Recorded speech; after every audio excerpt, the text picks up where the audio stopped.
We are done and dusted. The 147th Open Championship here at Carnoustie is done. Francesco Molinari is taking home the claret jug back to Milan. GolfPunk's editor-in-chief Tim South alongside me. We called at the start of the week. Francesco Molinari could win this, and guess what's happened? The production team they made the bookies cry, in all fairness. It's a world first, isn't it? It is a world first. We've never predicted anything right, ever. But day one, we said, collectively, Francesco Molinari, not a massive call because he's been in such great form, but ultimately, to see him win today, I thought that was wonderful, and he's such a deserving champion. Do you feel, for me, I was on the course this afternoon watching the Molinari and Woods game for the vast majority, and listening to the roars going around. Is this one of the best, not just Open, but major championships we've seen in recent years? I think, 2 hours ago, there were literally, it looked like a 12-man playoff. And so everybody around here, we weren't on the course, you guys were, yeah. Everyone around here, so we were probably following it a lot closer because of the TV. Everybody was getting so excited, and everybody was giggling with excitement. It was one of those amazing things where, look, we don't know who's going to win. It could be Tiger, of all people. We were watching Woods alongside Molinari, and at one point, he looked like the Tiger of old.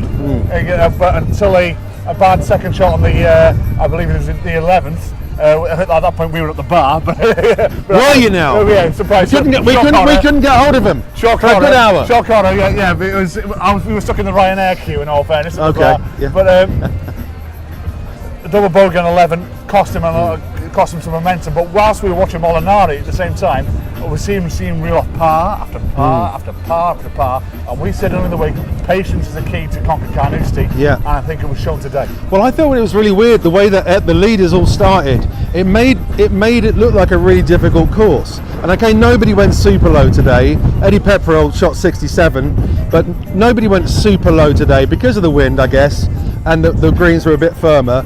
But it just seemed like a really weird little spell around about when they were playing 5 to 9, the leaders and the two groups before them, where if somebody had just broken out of that pack, they would have been away. Yeah. And actually, as it turned out, it happened much later in the round on the last 4 holes, where Molinari was brilliant, and they're the hardest 4 holes in major golf. Well, his approach shot to 18, I think that'll go down in Open folklore. One person today will have a grin like a Cheshire cat, not just Molinari. That's Thomas Bjorn, the Ryder Cup captain.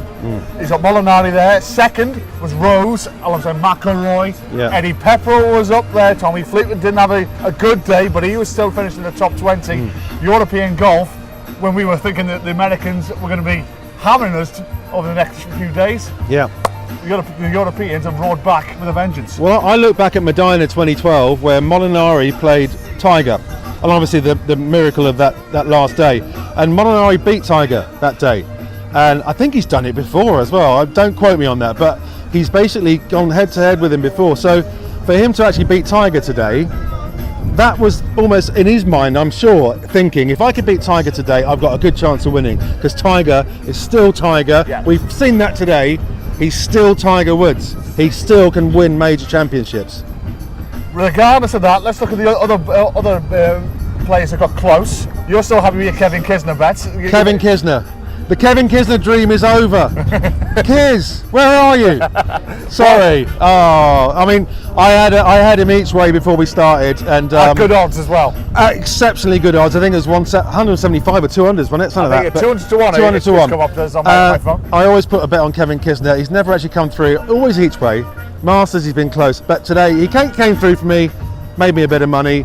He played really, really well after his awful start to drop 3 shots in the opening 2 holes. Or was it on second 2 and 3, as he parred the first. Just put him into a really difficult position because Spieth wasn't doing anything either at the time. So if he'd have held it together there, who knows? It could have been Kevin Kisner winning that, because they had a 3-shot lead over the other guys. The first 3 days were relatively benign, apart from rain on Saturday morning, and I think that basically they got a little taste of what Carnoustie can be like today, and it's hard. Hang on, there's a geezer falling over here. He's gone over. We got a man down. He's got a man down. Officer down. Officer down. Hang on, Joe, Come quick. quickly here. There he is. We got a Officer man down. He's Man gone. down here. He's gone. Somebody help him. Help that man. Help that man. Hey, you've dropped your thingy, mate. You've dropped your caper. And he's completely gone. You can see that everybody's had a fantastic time here at Carnoustie. Francesco Molinari, we're going to pivot back to him. What next for him now? What's the next stage in his career? Well, it's weird, isn't it? Because he's been around a while. What old is he? 35. 35. He was a bit older than he normally. But yeah, same as me. I would say I could see him winning a PGA title. You know, he can play tough golf courses. He could win a US Open title. But if I was being honest, did I really think Francesco Molinari would win a major? I would have said no. There's a list of people in front of him. But when it comes down to it, if you've got the bottle and you can stand up there, on 17 he hit his tee shot, and on the telly we were watching, his hand was shaking as he had his water bottle. And I was like, that's a good sign. This guy, the adrenaline is pumping and pumping hard. The one guy I felt sorry for a little bit was Xander Schauffele. He didn't do a lot wrong today, and it would have been quite nice to go to a playoff. But anyway, it is what it is. One person that we do have to single out, that's the barman in the station pub down there, who said Francesco Molinari cannot win on a links course. We'll try and find out his name and we'll name and shame him, but he was completely wrong. Ben, his name is Ben. Oh, Ben from the Station Arms Hotel. Station Hotel, Carnoustie. Categorically told us on Tuesday that there's no. He overheard our conversation. Said, lads, don't get ahead of yourselves. There's no way Francesco Molinari can win on a links golf course. And we were like, really? He's on such good form. He can play any shot. But anyway, he was wrong. Delightfully wrong. He was wrong. The production team here are absolutely delightful. So myself, Joe, Sonny, and Paul would like to thank Sky Bets, Betfair, and Bet365 for funding our week up in Carnoustie.